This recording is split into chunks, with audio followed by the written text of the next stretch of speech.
Bonjour tout le monde, c'est reparti pour un nouveau JT avec une visite spéciale au château de Lourdes. Il est situé entre le sanctuaire et la ville, vous le connaissez tous. Il domine Lourdes, mais quel secret cache-t-il? Pour continuer, nous nous sommes arrêtés dans une boutique où, surprise, une Alsacienne nous attendait.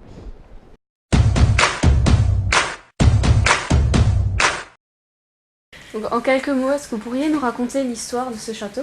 Les premières traces que l'on a trouvées, effectuant des fouilles au château fort de Lourdes, font remonter à peu près son existence à l'an 1000. C'est loin dans le temps et c'était la résidence à l'époque des comtes de Bigorre. Donc on dira 10e, 11e siècle, situé plutôt sur le cavalier sud vers les Pyrénées. Ensuite, est-ce que vous pourriez nous dire qu'est-ce que représente ce château pour la ville, pour les habitants, pour la culture? En 1894, le château fort, en tant que place forte, a été déclassé. Il a été racheté ensuite par la ville de Lourdes, donc aujourd'hui on est un site municipal. Et ce site abrite depuis 1921 le musée pyrénéen de Lourdes. Pour la ville de Lourdes, c'est central, le château fort, il existe donc depuis très très longtemps, il a toujours existé dans la ville. Au départ, on avait donc la petite ville de Lourdes, plutôt côté est, au pied de son château fort, et toute cette partie des sanctuaires et des hôtels, elle n'arrive qu'en 1858. Donc il faut imaginer un petit bourg, une place forte avec son château, qui défend l'entrée des vallées du Lavedan et d'est en ouest pour du côté de Pau.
Quelle est la particularité du magasin?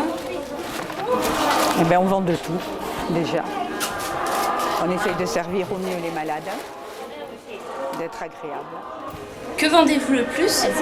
D'abord, les bouteilles pour mettre de l'eau de la grotte, chapelets et médailles. Comment êtes-vous devenu fournisseur du Vatican?